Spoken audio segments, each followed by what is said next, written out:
In 1985, the USSR, under the leadership of Mikhail Gorbachev, embarked on perestroika, a policy of reforms which would gradually result in the collapse of the Soviet bloc.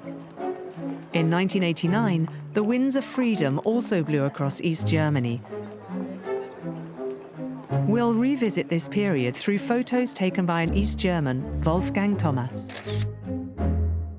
Back then, he lived in Berlin, a city cut in half by a wall since 1961.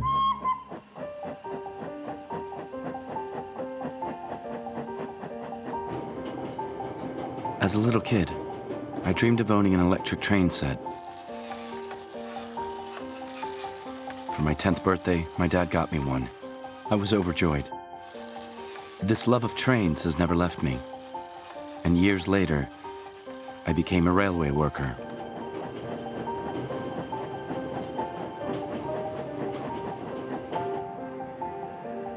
My wife Ingrid shares the same passion for travel. Today, it's my son Martin who plays with his electric train set. I hope that one day he'll be able to travel freely around the world. He dreams of seeing the Eiffel Tower.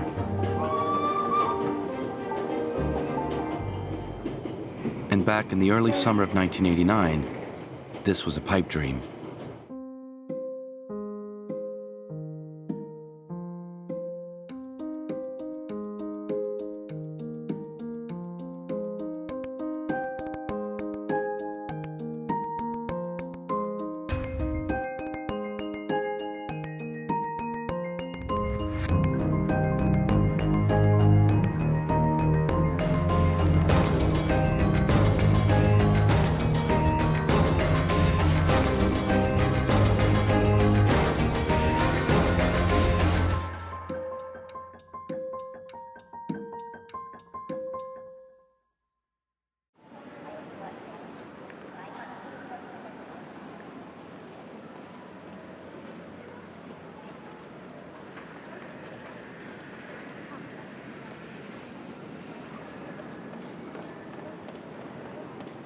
When we get to the station, Martin asks me if we'll see the sea.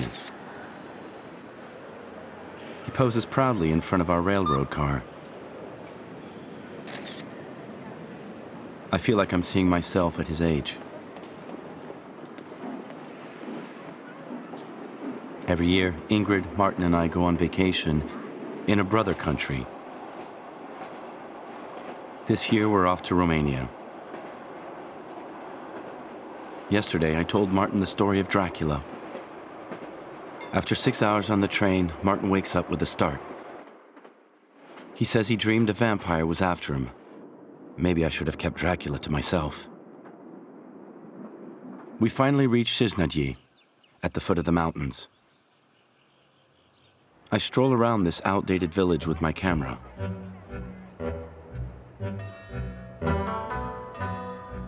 The Romanians look at me in the same way that I look at West Germans when they visit East Berlin. They see me as privileged coming from the GDR, a freer and wealthier country than theirs is. Like back home, slogans glorifying the regime appear on every street corner.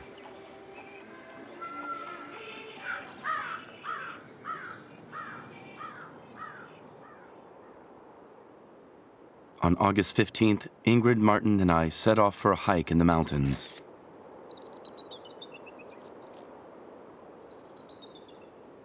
When we get to the mountain hut, a guy tells us something crazy.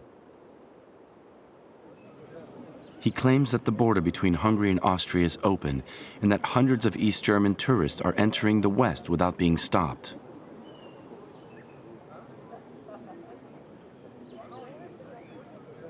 Ingrid looks skywards and says, "I don't believe it for a minute."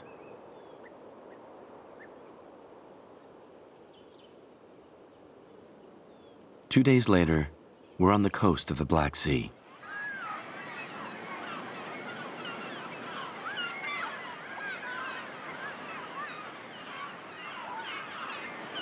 In his Donald Duck t-shirt, Martin looks just like an American kid. the GDR seems so far away. For the past year, things have been tense, and surveillance has stepped up a gear. Here, we can finally breathe.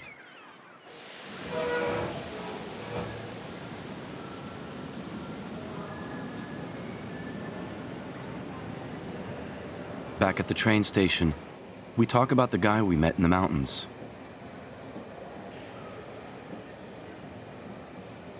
Apparently, we too could have fled.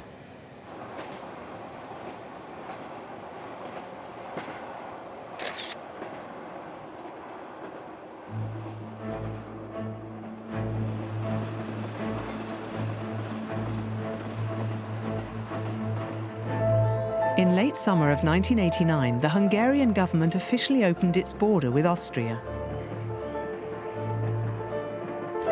Over 3 weeks, under the pretext of vacationing in Hungary, several thousand GDR citizens passed into the West.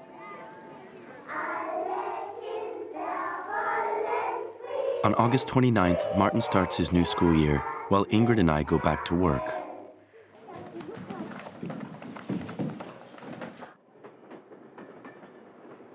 For 2 weeks every month, I'm away working on site.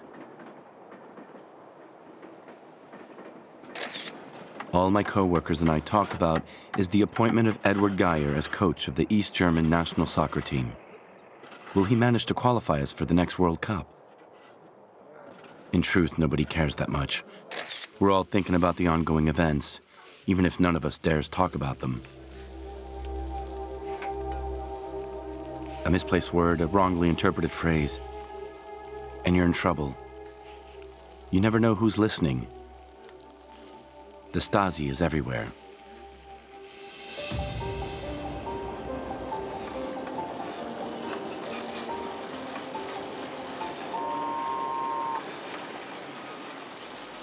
I've set up my darkroom in the kitchen.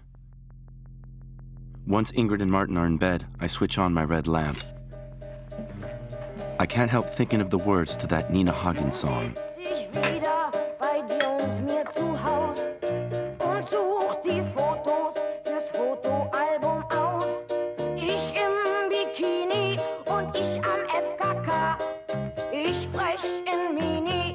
Landschaft ist auch da. Du hast den Farbfilm vergessen, mein Michael. Nun glaubt uns kein Mensch, wie schön's hier war. Back then, I was 20 and had long hair. Even in black and white, they're happy memories. And then in 1976, Nina Hagen went over to the West. This is Martin in his mom's tummy. And there he is at 7 months. Everyone says he's the spitting image of me. He's 10 now.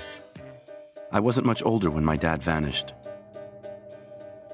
In 1956, he fled to the West. I've never forgiven him. From then on, my brother Roland and I were suspects. At school, in the sports club, everywhere. In 1979, my brother left too. Today, all Mom has left here is me.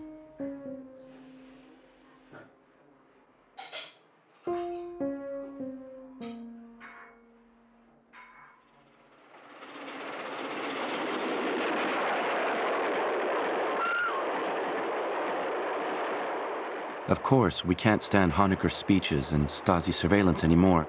But when my best friend Christian tells me he has permission to go to the West, I'm flabbergasted.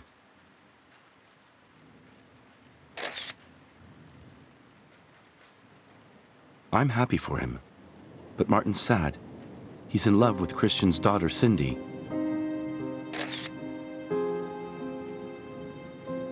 They invite our group of friends to celebrate their departure.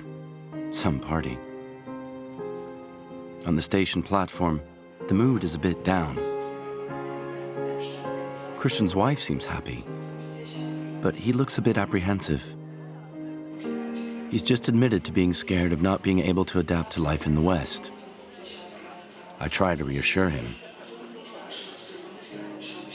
Then we go home and put Martin to bed. Ingrid says to me, if everyone leaves, what will become of our country?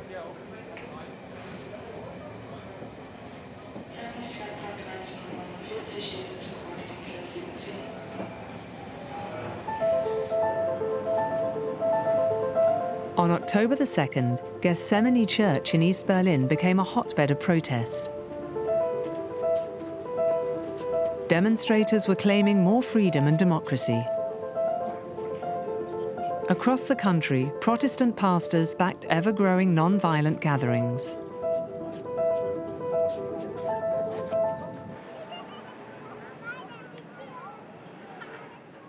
For the past few days, Ingrid has spent her evenings at Gethsemane Church. She keeps telling me, instead of hiding behind your lens, do something here.